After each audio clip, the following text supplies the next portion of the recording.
Transférer l'aéroport. On a voté.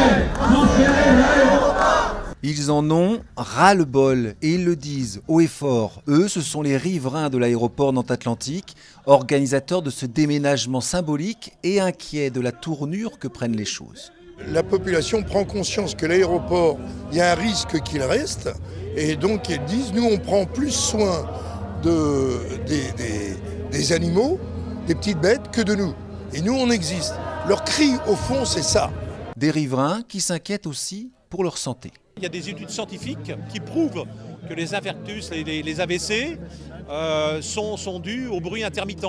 On évalue à peu près à 50 personnes qui vont mourir parce que l'aéroport n'a pas été transféré. Et ça, c'est tout bonnement insupportable. La démocratie a parlé, la justice a parlé, les techniciens ont parlé. Les gens, je vais vous le dire, ils en ont marre. Alors maintenant, il faut que cet aéroport déménage et qu'on n'en parle plus. Et dans ce combat, les riverains reçoivent le soutien de nombreux élus, de droite comme de gauche, prêts à défendre ce projet coûte que coûte, même si la commission de médiation donne un avis défavorable. On ne suivra pas la commission, parce que de toute façon, l'aéroport de Nantes ne peut pas rester là. Donc si par hypothèse, on disait « Ah bah on ne fait pas Notre-Dame-des-Landes », ben on fait quoi? Parce que le statu quo n'est pas possible. La commission rendra sa décision d'ici la fin de l'année et ils sont nombreux ici à penser que le bras de fer sur ce dossier ne s'arrêtera pas là.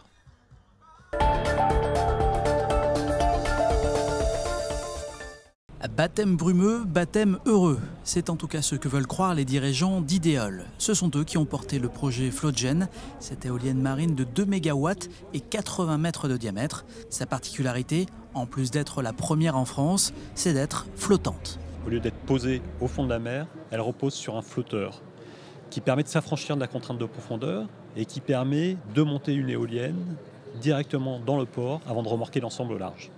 À partir du moment où on s'affranchit de la contrainte de profondeur, on peut aller chercher les sites les plus vantés.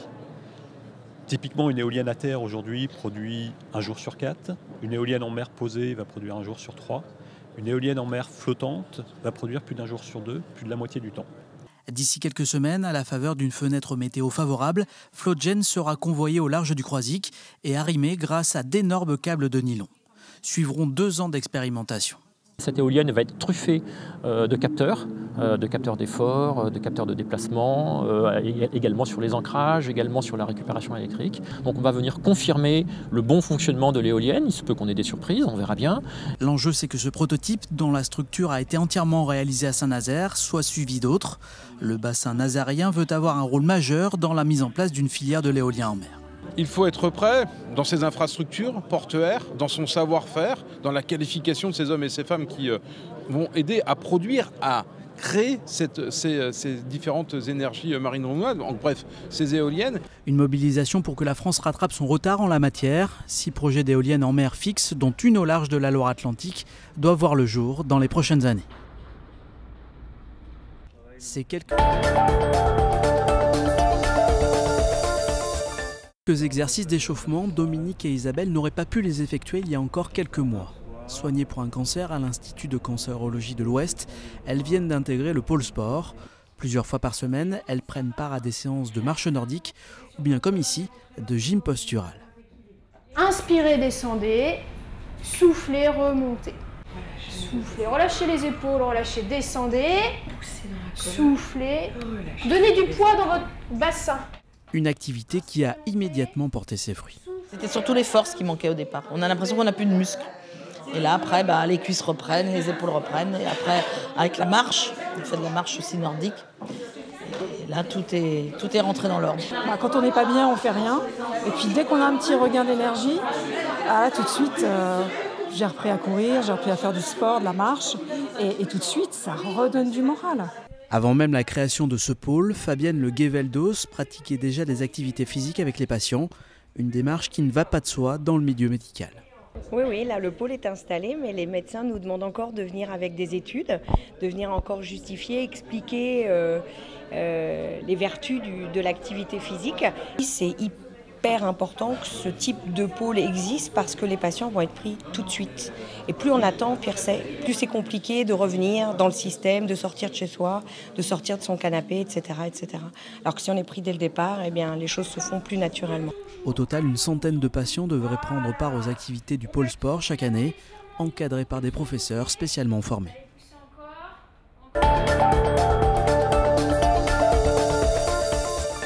Elle l'a annoncé à ses administrés lundi soir. Michel Gressus démissionnera lors du prochain conseil municipal ce jeudi.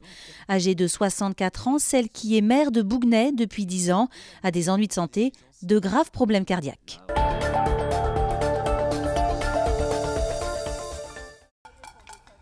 Casseroles et banderoles pour protester. Plusieurs associations se sont rassemblées ce mercredi place des Lauriers à Bellevue, inquiètes pour leur avenir.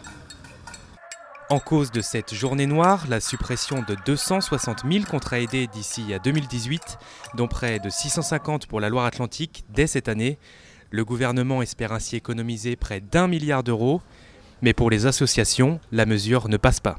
On a 2 emplois qui vont s'arrêter, un fin novembre et un début janvier, ce qui va nécessiter de faire des choix sur des activités et moins d'accompagnement auprès des publics qui sont fragilisés. Les associations sont là au service des habitants des quartiers prioritaires et également les associations, il faut aussi les soutenir et ne pas les laisser avec une annonce comme ça brutale. Plus tard, un rendez-vous et des actions étaient prévus dans le centre-ville de Nantes. Une délégation a ensuite été reçue en préfecture.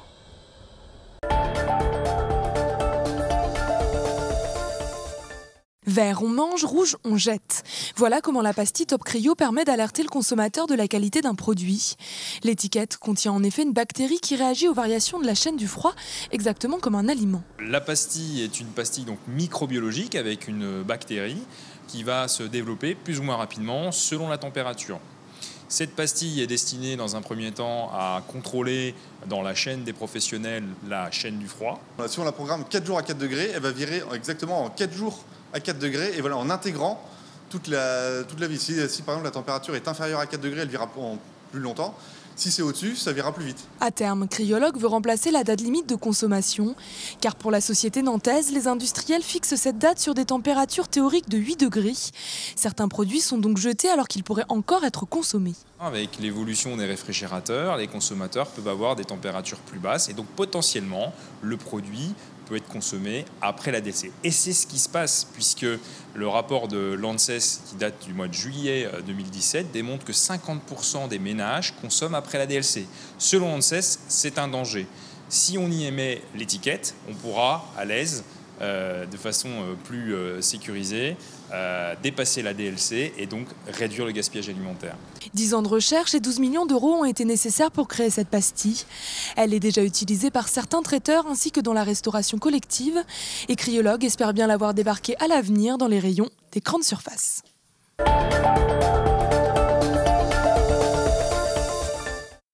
Il a vécu ce vote sans surprise aux côtés de celle qu'il a choisie pour assurer sa succession.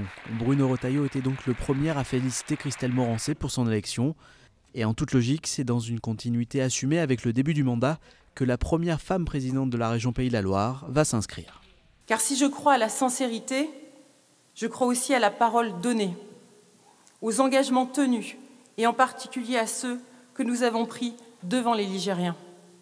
95% de ce programme est lancé et je souhaite être dans cette continuité, le faire vivre justement sur les territoires et puis donner une impulsion, comme j'ai pu l'évoquer ce matin, une impulsion sur l'emploi. Je veux faire plus sur l'emploi. Au cours de la matinée, les différents groupes d'opposition ont semblé vouloir laisser à Christelle Morançais le bénéfice du doute. Pas d'attaque frontale, mais pas de blanc-seing non plus. Je pense que nous allons devoir affronter ensemble un certain nombre de difficultés, notamment sur le plan du financement de notre région. Et je pense qu'il serait malvenu de partir dans un petit peu toutes les directions pour des questions de politique politicienne. On a dressé un bilan de Bruno Retailleau, les erreurs que constitue le recul des politiques de recherche, d'économie, l'abandon de la formation d'un certain nombre de chômeurs, les retards sur les travaux dans les lycées. On va continuer à porter ces convictions et cette analyse. Après, c'est au budget que Christelle Morançais présentera ses choix et qu'on pourra juger sur pièce. Majorité et opposition qui ont d'ores et déjà eu l'occasion de débattre avec l'examen ce jeudi du débat d'orientation budgétaire.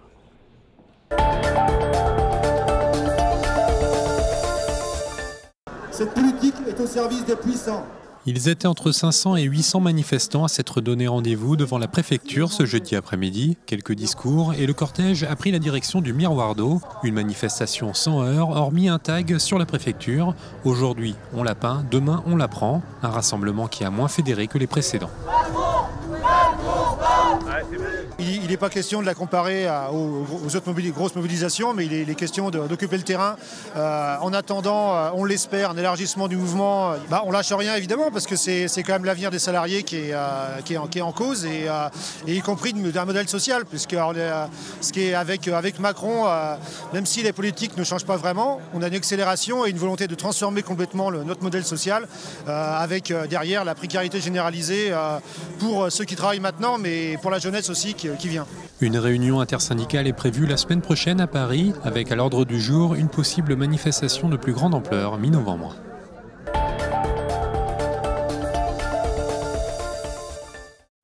Le Nocibé ne sera plus le repère de la jet-set bauloise. Le restaurant ne fait pas partie des 20 candidats sélectionnés par Veolia. Il sera remplacé par une microbrasserie au dossier de candidature plus solide, selon les décideurs. C'est un choix objectif, clairement, puisque chaque candidat a pu effectivement, via des systèmes de notation, être évalué et audité.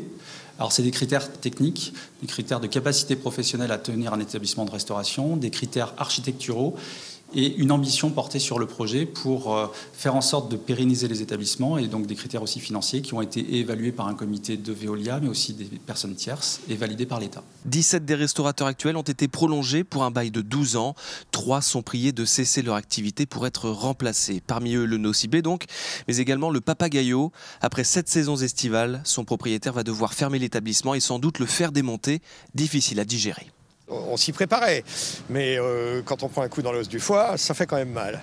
Donc une demi-surprise. Tout ça s'est fait dans l'opacité la plus complète. On n'a aucune information des méthodes de traitement de nos dossiers, avec une mairie qui quand même globalement nous a totalement laissé tomber. Monsieur le maire avait toujours dit qu'il soutiendrait les exploitants actuels et il ne l'a pas fait. Il avait dit qu'il allait essayer de reprendre sa plage, il n'en a plus le pouvoir. Le maire est en culotte courte et il nous a laissé tomber. Il a laissé tomber la plage, la plus belle plage d'Europe. L'association des restaurateurs n'exclut pas de saisir à nouveau la justice dans ce dossier. Des recours ont déjà été déposés pour tenter de retirer à Veolia la gestion de la plage. Il pourrait être examiné début 2018.